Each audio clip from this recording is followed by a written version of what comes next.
শাড়ি চাইলে পরে ওরকম বিলাসকে 8-10টা কিনে রাখতে পারে ছোটা। কিন্তু আমি চাই ওই তোর বিনিময়ে বিলাসকে কিনে নিতে, বুঝলে? কি বুঝলে? আমি তো কিছুই বুঝতে পারলাম না ছোটা। আরে বুঝিয়ে বলছি, শোন। ওই বেনামে নামে যে আমি বিদেশি নেটওয়ার্ক ছড়িয়ে দিয়েছি, তাতে যে কোনো সময় আমি ইনকাম ট্যাক্সের আওতায় ধরা পড়ে যেতে পারি। আর সেই জন্যই একজন ইনকাম ট্যাক্স অফিসারকে আমাদের হাতের মুঠোয় রাখা দরকার। বেশ তো, কিছু টাকা দিয়ে তাকে হাতের মুঠোয় করে নিলেই হয়। ঘুষ দিয়ে সবাইকে সব সময় খুশ করা যায় না সিস্টার। ছোটা, তাই আমি চাই তুই ওকে ওর ভালোবাসায় নেশা করে ওকে বশ করে দে। আই মিন ওকে বিয়ে করে। না, ইম্পসিবল, ইম্পসিবল, ইম্পসিবল। আমি পারবো না। আমার কাছে পাস্ট ইজ পাস্ট। হ্যাঁ ছোটা, আর প্রেজেন্ট ইজ প্রেজেন্ট। আজ আমি ভালোবাসি কাকে? ওই সানিকে। আর বিলাসের জন্য আমি সানিকে ছাড়তে পারবো না। আরে ছাড়বি না, ছাড়বি না, ছাড়বি না। বরং আরো বেশি করে জড়িয়ে ধর, মানে চারিদিকে আসতে পাশতে। বুঝলি? কে বুঝলি? ছোটা, তোমার কথা আমি কিছুই বুঝতে পারছি না। সালামি না করে তুমি কষ্ট করে বলো কি বলতে চাও? বলছিলাম তুই যেমন স্বামীর সাথে প্রেম করছিস, করে যা, করে যা। আর সেই সাথে তুই বিলাসকে বিয়ে করে নে। আচ্ছা, তোমার মাথাটা কি পাগল হয়ে গেছে? ওই বিলাসকে যদি আমি বিয়ে করে নিই, হানিমার সাথে বিয়ে করবে কেন? আরে করবে না সিস্টার, করবে। আজকালকার ছেলেরা ওই আনম্যারিড মেয়েদের চেয়ে ম্যারিড মেয়েদের বেশি পছন্দ করে, এবং তারা তার রূপ আর যৌবনটাকে উপভোগ করে। আর তাদের প্রেমিকা যদি ম্যারেড হয়ে থাকে, তাহলে তার কাছে কোনো দুর্ঘটনা ঘটলে কোনো রিস্ক থাকে না। আরে আরে লজ্জা পাওয়ার কিছু নেই রে বোনামা, লজ্জা পাওয়ার কিছু নেই। আমার কথাটা তুই মন দিয়ে শোন। লাইফ থেকে তুই ফুললি এনজয় কর। আর তার সাথে তুই বিশালের সাথে প্রেম করলো, বিলাসকে তুই বিয়ে কর, বুঝলি?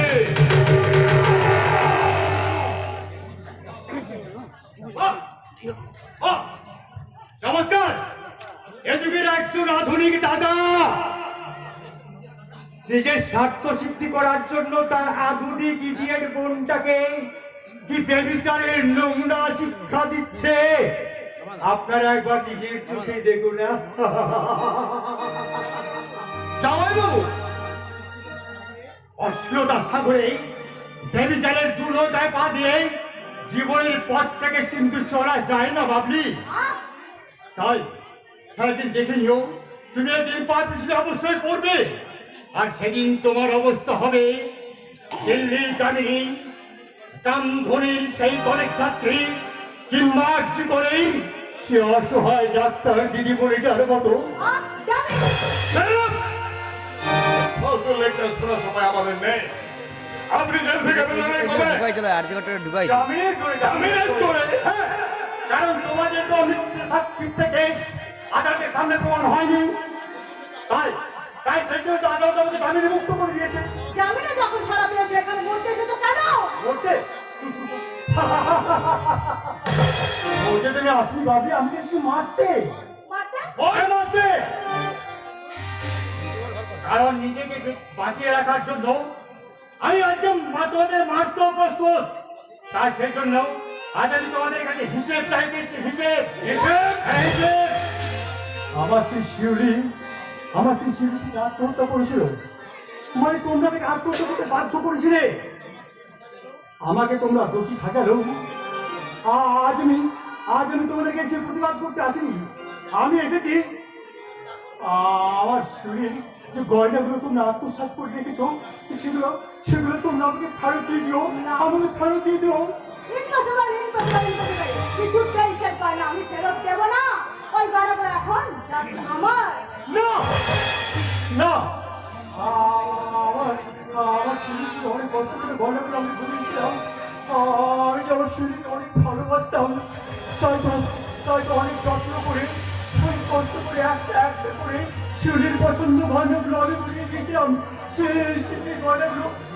সেগুলো তুমি জানো আমি আমার শিলে আমার কাছে রাখা নিতে হবে গয়নাগুলো তো সেগুলো তো আমি পারবো সারাটা জীবন আমি তো সেগুলো জামিন কতবার বলছি জল বানাগুলো আমি ফেরত দেবো না ওই বানাগুলো আমার জাস্ট আমার আর ওই বানাগুলো আমিই করবো এই কাতরে যে গলায় তুই আমার শিলের গয়নাগুলো পড়বি সেই গলাটা তোর আমি চেষ্টা করতে করে করে দেবো কি করছেন জামাইবাবু? ওই সামান্য কোনো গয়নার জন্য আপনি মানুষ খুন করবেন? হ্যাঁ আমি মানুষ খুন করবো আজ আমি বেশ বুঝতে পারছি সেদিন এই গয়নাগুলো লোভে এই শয়তানটা মিথ্যে নাটক করে আমাকে ফাঁসিয়ে আমার কাছ থেকে আমার শিল্প থেকে আত্মহত্যা করতে বাধ্য করেছিল তাই তাইকে আজ আমি খুন করবো অবশ্যই করবো তোকে আমি খুন করবো না আজকে। দাদা তো বড় সাহস তুই আমার বাড়িতে দাঁড়িয়ে তুই আমার পুরতে খরচুরা ঘুরতে দিচ্ছে আমি তো আপনি বিশেষ করে দাদা আমি না আমি বাপিকে একবারে কথা বলবি না আমার বড় বড় শিবিরটাও তুই অনেক যন্ত্রণা কষ্ট দিয়ে তুই আত্মহত্যা করতে বাধ্য করেছিলি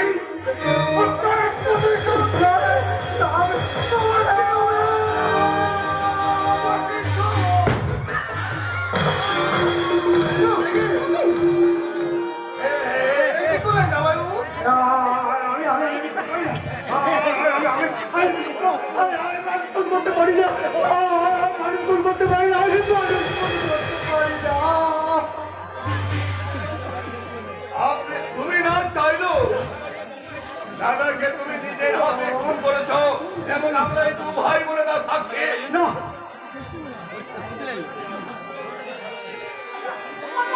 আমি আর বিচার চাই সরকার একে তুমি এক্ষুনি পুলিশে দাও পুলিশ না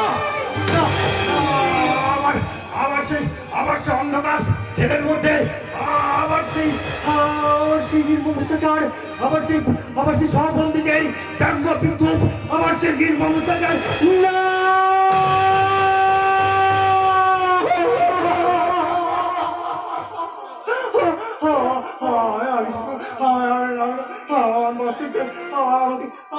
বাঁচতে দাও না ভাই আমাকে তোমরা বাঁচতে দাও না আমাকে তোমরা একটু সুস্থভাবে বাঁচতে দাও না হ্যাঁ বাঁচতে দেবো জামাইবাবু বাঁচতে দেবো কিন্তু একটা শর্তে বলো না ভাই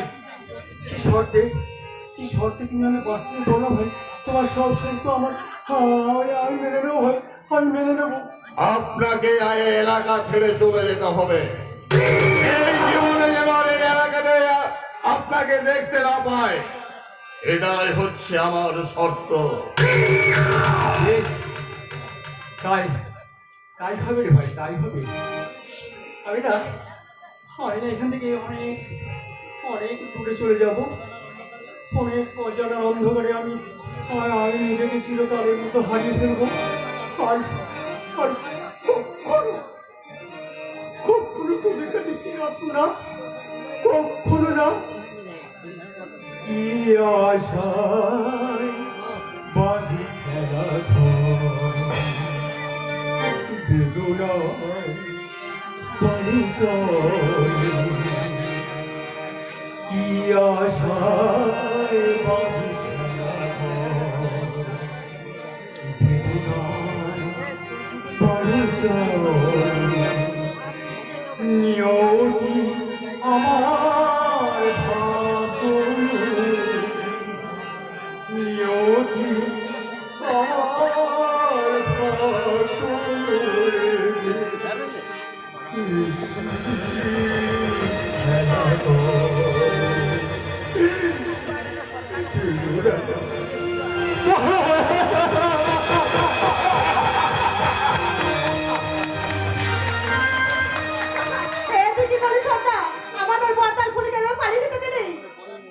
দাদার খুনে কেন রে বোন দাদার খুনে কেন বচনের অজুহাতে আমাদের এই মূল্যবান প্রপার্টি একটা ওয়ারিসকে চিরতরের জন্য নির্বাসনে পাঠিয়ে দিলাম। এই বুঝলি?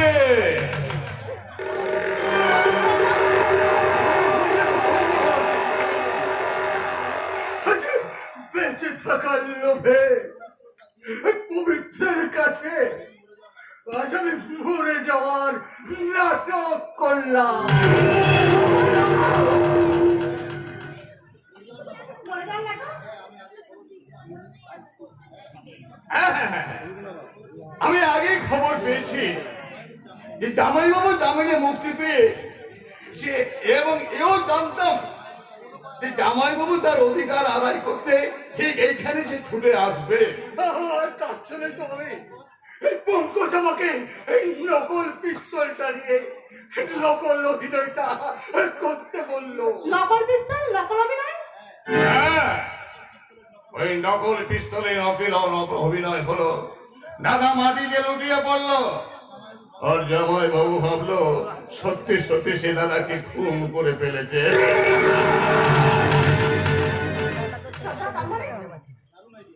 দারুণ দারুণ আইডিয়া তো ছোটা। আমার আমার অভিনয়টা সফল হয়েছে তো ভাই, সফল হয়েছে। এবার একটু আমি ভালোভাবে বাঁচতে পারবো তো বললাম। বাইরে বাইরের কোনো ডাক্তার দেখিয়ে তুই আমার চিকিৎসা করাবি তো ভাই? আমার চিকিৎসা করাবি তো? করাবো না, করাবো করাবো। আরে তোমাকে সুস্থ না করলে আমার এই সৌভাগ্যের পথটা উচ্চ শিখরে যাবে কি করে? তবে তবে কোথাও নিয়ে গিয়ে নয়, বুঝলে?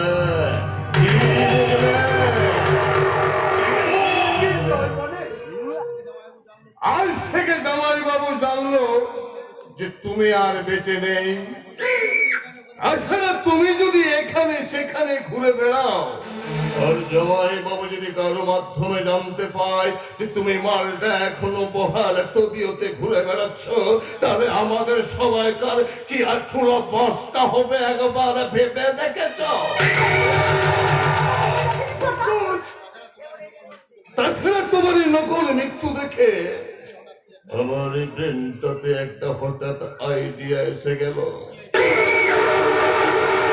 আমার এই মৃত্যু দেখে যদি আমি আসল মৃত্যু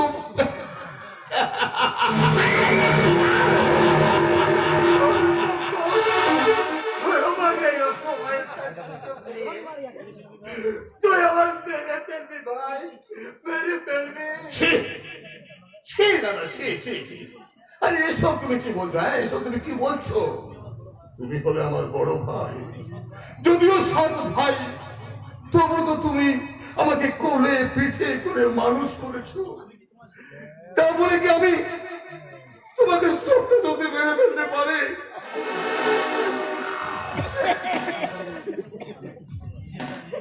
মিথ্যে করে মানে তুই কি বলতে চাস?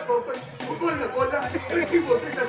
আমি তোমাকে মিথ্যে করেই মারবো।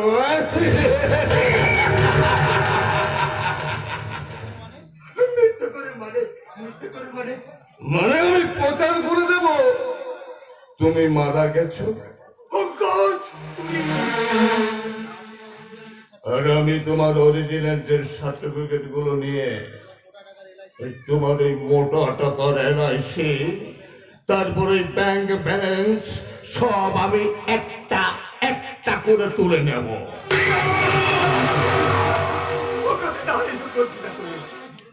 অবশ্য তার আগে তোমাকে একটা জরুরি কাজ করতে হবে। কি কাজ ছোটা? ওই অন্ধকার চোরা কুঠির মধ্যে ওই দাদার থাকার পাকাপাকি বন্দোবস্ত করতে হবে। বাইরের মানুষ তো দূরের কথা, একটু পক্ষীও যেখানে টের না পায়।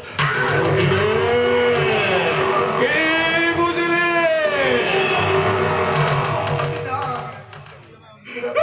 তুই আমাকে অন্ধকার করতে করতে বন্দি করে রাখিস না রে। আজ আমি বড় অসুস্থ, কিন্তু আমার বিশ্বাস আমি একটুখানি চিকিৎসার সুযোগ পেলে আমি আগের মতো সুস্থ হয়ে যাব রে। আবার আমি আগের মতো বিজনেস দেখাশোনা করতে পারবো রে, বিজনেস দেখাশোনা করতে পারবো। আর সেই জন্য তো তোমাকে আমি পঙ্গু করে রাখবো।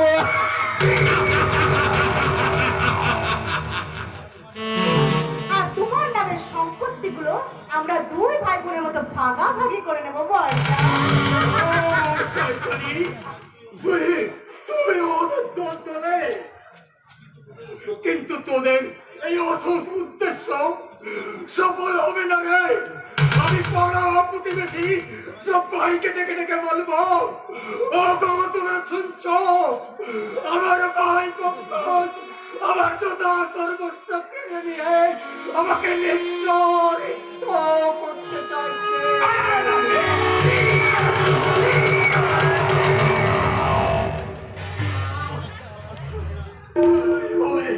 এবার তুই আমার জীবনটা শেষ করেছিস রে পঙ্কজ, আমি তোর শেষ করেছিস না। আমি তোর অনুরোধ করছি রে ভাই, তুই আমাকে বাঁচতে দে, বাঁচতে দে ভাই, বাঁচতে দে। দাদা, আমার হাতের পিস্তলটা কিন্তু নকল পিস্তল নয়। আমি ইচ্ছে করলে আসল মৃত্যুর ঘন্টাটা কিন্তু আমি বাজিয়ে দিতে পারি। বুঝলে কি বুঝলে?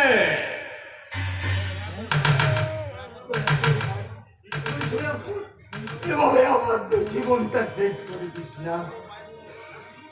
আমি তোর পায়ে ধরে অনুরোধ করছি, তুই আমাকে বাঁচতে দে মা।